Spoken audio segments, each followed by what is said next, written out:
I'm Janet Atkinson in Washington, D.C. Some legislators would like to see changes to rural health care, including the 96-hour rule. And the government's cost to contain avian flu keeps rising, and it could be just a fraction of the actual price tag for what is considered by many to be the worst animal disease disaster to hit our nation. Plus, important news for cattle producers, whether your operation is big or small, why experts say you should plan now for profits later.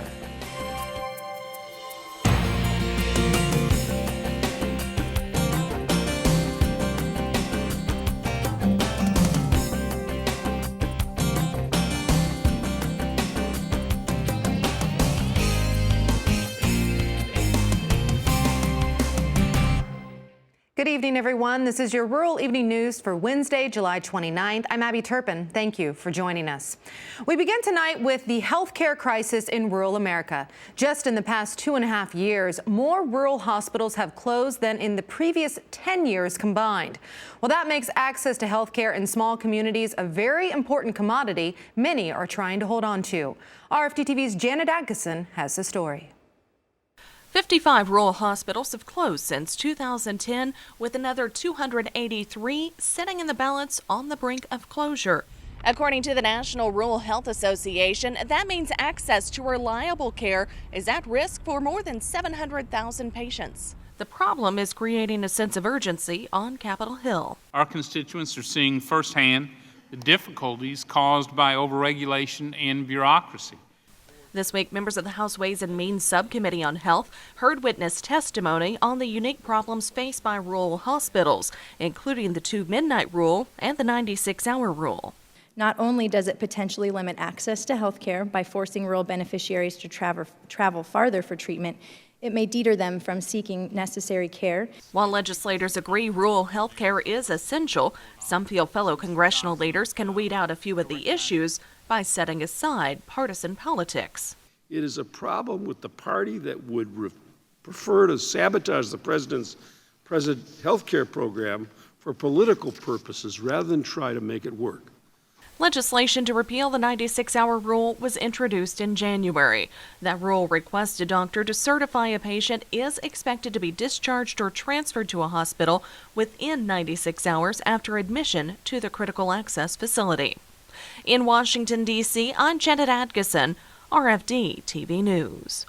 Now, according to the National Rural Health Association, 97% of rural counties in the United States are primary care health professional shortage areas, while 9% have no physicians at all.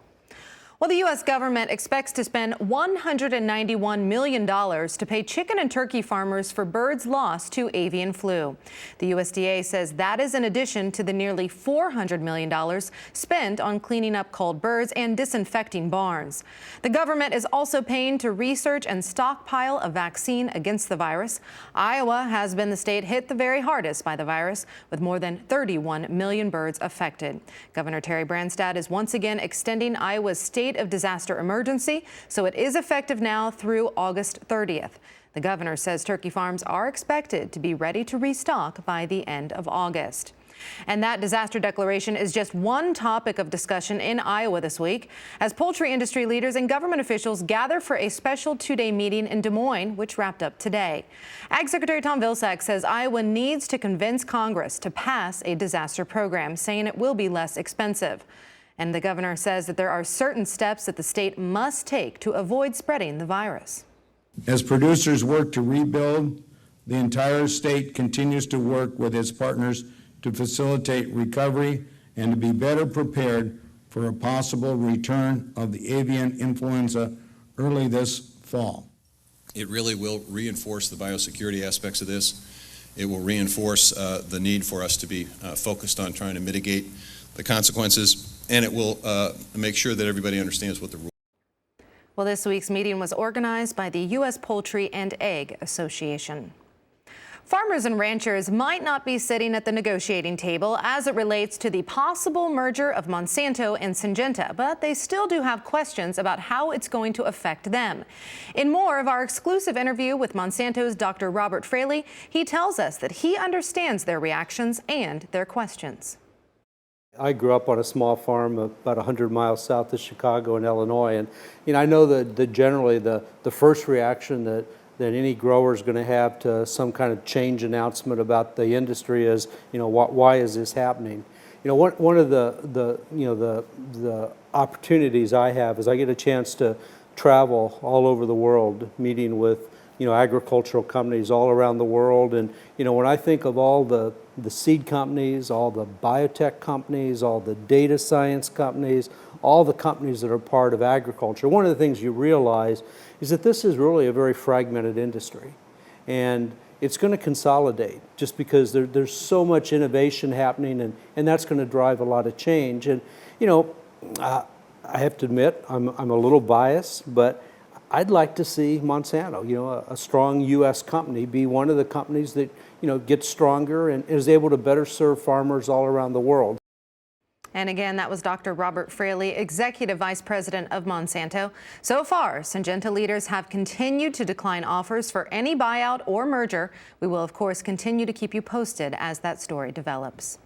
Well, now to some very important news for cattle producers. Beef prices continue to be at record highs, and experts say even small cattle operations can find their path to good profits. Cindy Campbell explains. The average beef cow herd may only be 40 head, according to USDA, but those with small herds can add value by working together. If you're a smaller producer and maybe you can only come up with 30,000 pounds of steers to put on a load or to contribute toward a load, and of course a standard semi-load is 50,000 pounds. The thing to do is to find somebody in the vicinity, in the same county, in the same general area that you are, that has similar genetics, similar cattle, similar weights, and to work with them to put together a load. And it's really not that hard to do. It just takes a little bit of cooperation and a little bit of planning ahead. If you know some people in your area that have similar genetics, they don't have to be identical. Brink recommends limiting weight variation to 250 pounds from the lightest to the heaviest, and consider that range when pooling animals together. But marketing is only part of the path to higher profits. That path begins with focused planning. I think one of the most important things producers can do right now, cow-calf producers, should be using these good times to position for the next 5 to 10 years, because we know prices won't always stay as high as they are now. So use that extra cash flow to really position your herd for the future, for the long term, and I think the way to do that is, one, invest in things that last. Genetics definitely last. That's the place I'd start. Brink suggests buying better bulls, starting an AI program, and matching your herd to market demands. All of those tweaks might take more planning to begin with, but it's worth it in the long run, Brink says. I'm Cindy Campbell. And for more information on how cattlemen are meeting the high-quality beef target, you can just go to the links section of our website, RFD-TV.com. Well, a Virginia tradition celebrates a landmark anniversary. We're going to take you to this year's Chincoteague Pony Swim. Going to show you where some possible flash flooding is going to be an issue through the Four Corner states and in through Florida, and where our farmers and ranchers may have to endure some dangerous temperatures tomorrow. Just ahead. We dry it, we store it, and we move it. But an Iowa company has been doing much more than just that to help our nation's grain producers. We'll tell you about this company's passion for serving rural America.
High winds and the worsening drought are not helping firefighters tonight who are trying to contain a raging wildfire in Solano County, California. New evacuation orders are now in place in the so-called rag fire, which has already burned more than 7,000 acres and has now broken through containment lines. While the blaze is nearly 80% contained, fire officials worry that continued windy and dry conditions will only work against them. And on the coast of Virginia, it was perfect weather this morning for the annual Chincoteague Pony Swim. This year marks the 90th anniversary of the big event, which has become a big draw for tourists and horse lovers. Every year since 1925, dozens of wild ponies are rounded up from a nearby island and then guided to the city of Chincoteague. They are then sold at auction to raise money for the local fire department. And parts of Virginia could be in line for some storms tomorrow. And the Sunshine State is not going to be living up to its name as flash flooding continues to plague Florida. Meteorologist Joe King is in now with the very latest. That's how we're going to start our Thursday tomorrow, and we wrap up July, Friday, July 31st. Here's rainfall amounts we can expect tomorrow, and getting through Friday, we're going to see a bulk of the precipitation through the Florida Panhandle, and especially on the west coast of Florida. Deep low-pressure systems bringing that Gulf moisture onshore, but even through Virginia, the Carolinas, half-inch to an inch. This is going to be our other issue through the Four Corners states with our monsoonal flow. Flash flooding, issue from central to northern New Mexico and in through the Texas Panhandle. But our trend through Friday as we close out July will be dry towards the northern plains. Here's your 5-day forecast beginning on your Thursday. Windy conditions tomorrow, but notice how this front could spread some afternoon thunderstorms through the east coast. Florida, you're going to be wet again, and as we get into Friday, rainfall in through the Four Corner states, but dry for these California firefighters. We're also going to see drier conditions in through the Tennessee Valley, but very wet through Florida. And August 1st on Saturday begins more rainfall in through Florida, drier conditions for the ranchers and farmers in through the southern plains, but our monsoonal flow, these are our two areas of precipitation even as we get into Sunday. And by the 1st of next week, dominant high pressure system is going to be in through the Tennessee Valley, warm and hot, where Monday still rain through the Florida coast. So high temperatures tomorrow, we'll see low 90s from the northern plains, hot conditions, 101, the 100-degree range to the Gulf Coast, but look at this, 100 degrees to the Pacific Northwest, both on Thursday and wrapping up July, 103 to the Pacific Northwest, still mid-90s to the southeast, but the nicest temperatures will be through the mid to upper 80s from the Great Lakes into the northeast. Abby? All right, Joe, thank you very much. Well, when it comes to helping farmers improve their operations, thousands depend on Brian and Darren Hefty and their popular Ag PhD program. And tomorrow, you're going to want to be sure to tune in to RFD-TV as we go on the road live with the Hefty brothers at this year's Ag PhD Field Day in Baltic, South Dakota. Join us for special coverage as the Heftys present special infield demonstrations and introduce the latest technologies designed to increase your yields and improve a farmer's bottom line. Coverage from Ag PhD Field Day 2015 tomorrow on your Market Day Report and right here on your Rural Evening News. Well, this past weekend, Casey Hayes and Stormy Wing hosted their second annual event in Guymon, Oklahoma. Not only did Casey give his friends and family the rides they were looking for, he won the event, and we've got his winning ride in tonight's Western Sports Roundup. And Joe's weather map showing us near ideal conditions from Nebraska across the belt, needing some rain in the east, but still more pressure in the corn and wheat trade today. We'll wrap things up and go to Chicago as well. Coming up.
Market data brought to you in part by CME Group.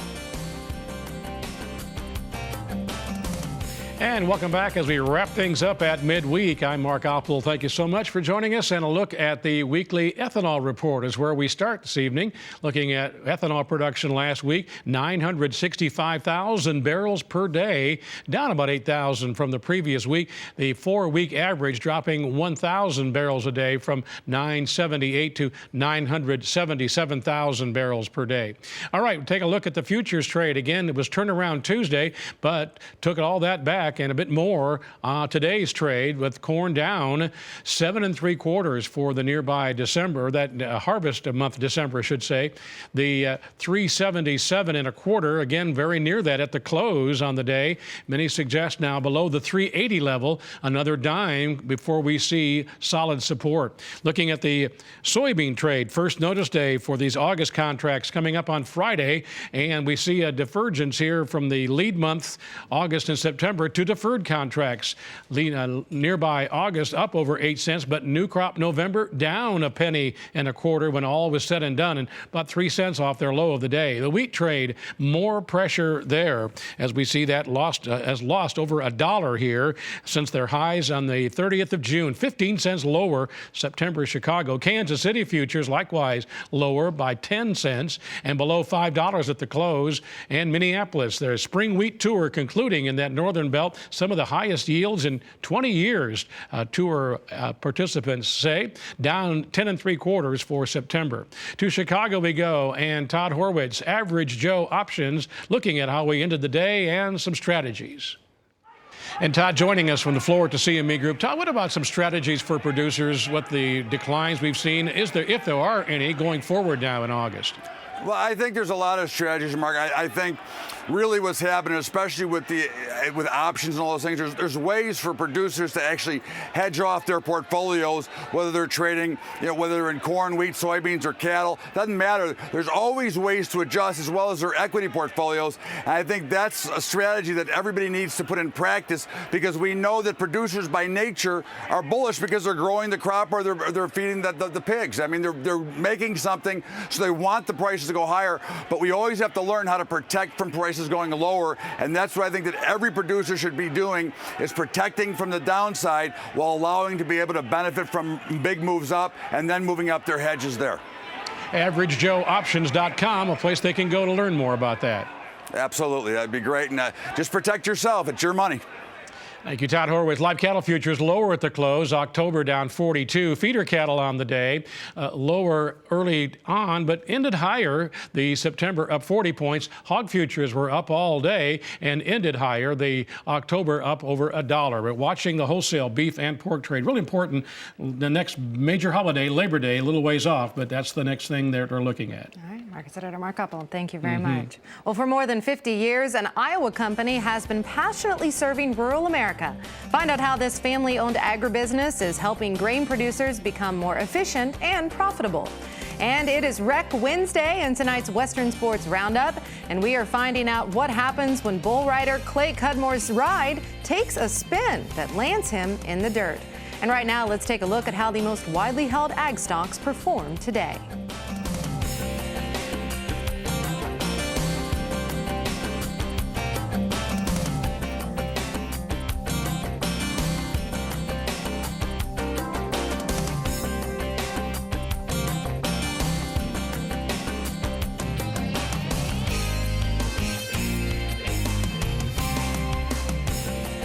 This segment is brought to you by Agriculture Liquid Fertilizer.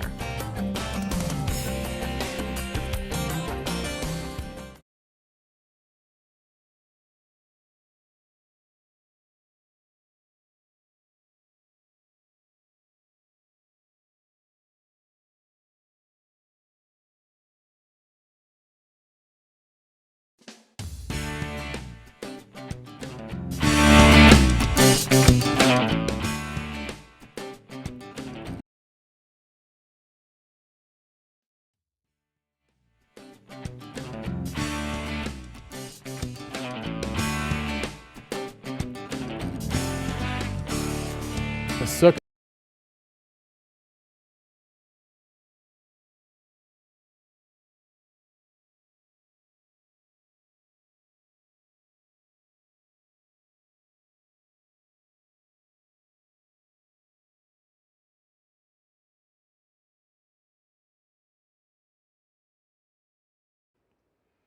Welcome back. Business experts say the key to success is innovation and new ideas, and that's certainly the case for Sukup Manufacturing in Sheffield, Iowa.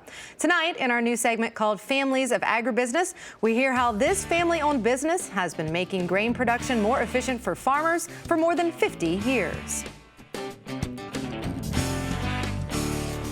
Sukup is a progressive company that helps farmers make greater profit with their post-harvest storage of grain. We dry it, we store it, and we move it. Our mission is to protect and preserve grain and equipment and even people. Well, we're a diversified agricultural equipment manufacturer. We've been in business over 50 years now, trying to supply and meet the needs of the farmers to give them efficient storage and drying capabilities on the farm. We've got 680,000 square feet of manufacturing in Sheffield. We've got a 45,000 square foot office building here, and then we have a little over 200,000 square feet at our distribution centers. We have over 80 patents throughout the years. And first the stirring machine, and then fans and heaters, floors, and loading equipment. We've now grown to being amongst the top 3 bin companies, and we're the only one of the top 3 that's family owned and operated. And because with our products, we know we can't be the highest priced company out there, and we know we're not going to be the lowest price. There's always somebody that undercuts you, but our goal always is to give the most value. My dad has said that if you go back and ask a customer how much they paid for our product a year later, they'll never be able to tell you within 5% what they paid for the product, but they sure darn well will tell you whether it worked right or not, and whether they were happy with it, and whether it's making them money. You know, our mission is to protect and preserve for profit for the farmer. You know, manufacturing is so important to our country in creating value. But at the same time, anytime we manufacture equipment, taking a lump of steel and some bolts and that and putting it together into a product that makes people money and makes them able to grow more food for the world is a wonderful profession.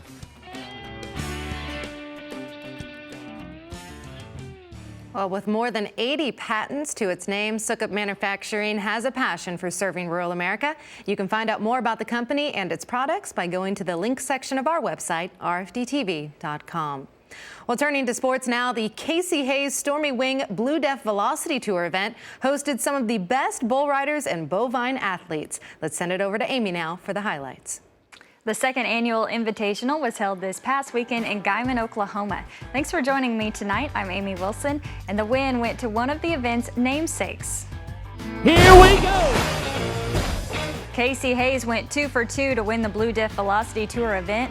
Hayes rode Denuzzo for 92 points in the championship round. The liberal Kansas bull rider won a paycheck for more than $9,700 and earned 80 points towards the world standings. Not only did Casey Hayes put up a textbook score of 92 points, but the bull rider from Brazil shattered Hayes' high-marked ride. He's got big time all over it. Kaiki Pacheco rode Bruiser for a monster score of 94 points in the championship round. He was 84.5 points in round 1 and finished second in the event, earning more than $7,000 and 50 world points. And Eduardo Aparecido's effort aboard Flying Crazy didn't go unnoticed. He was 87 points in the championship round and rode Mayhem for 87.5 points in the long round. He earned 30 world points and more than $5,000. Aparecido's newly earned points have moved him up from 29th to 27th in the world standings. Well, not everyone was as lucky as Hayes and Pacheco at the event. Let's take a look at our Wreck of the Week. Clay Cudmore of Cherokee, Oklahoma looks like he's going to make a qualified ride before he gets slammed by Faux Show in round 1. The bullfighters rush in to save Cudmore. Luckily, he makes it out safe. And if you think you have what it takes to become the next PBR bull rider, you're in luck. The PBR and Blue Dev Diesel Exhaust Fluid have partnered to conduct a national search for the next up-and-coming bull riding stars and fulfill someone's dream of becoming a PBR bull rider. Anyone, male or female, age 18 or older, who is not ranked in the top 100 of the PBR World Standings is eligible to enter the contest from now to July 30th. That's tomorrow, so get your entries in now. For more information on how to enter Blue Def Bucking Madness Bull Rider Reality, go to rfdtv.com/links. And we have a quick injury update tonight. 6-time NFR saddle bronc rider Heath DeMoss tore his ACL at Cheyenne Frontier Days. Pictured courtesy of Cheyenne is Heath's wife, Hallie, giving him a piggyback ride to his cinch truck after Saturday's performance. The photo was captioned with, "I'm just saving him for the short go." We spoke with Heath briefly, and he said that he's not out. There's some bone bruising, but his meniscus cartilage is still good and his knee still works. We wish Heath a very speedy recovery. And lastly, tonight, we'd love to hear from you here at Western Sports Roundup. Whether you're a rodeo fan or athlete, you can send us an email to westernsports@rfdtv.com. You could be featured on the Sports Center of the Western World. And don't forget to tune in tonight at 9 p.m. Eastern for Western Sports Weekly. My co-host, Bryce Long, and I will bring you up to speed on the latest happenings. And Abby will also be highlighting our Athlete of the Week. All right, sounds good, Amy. Thank you very much. And Joe will have one more check of our forecast right after this.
Flash flooding is going to be an issue again tomorrow and through Friday as we wrap up July. 1 inch to 3 inches, especially on that west coast of Florida.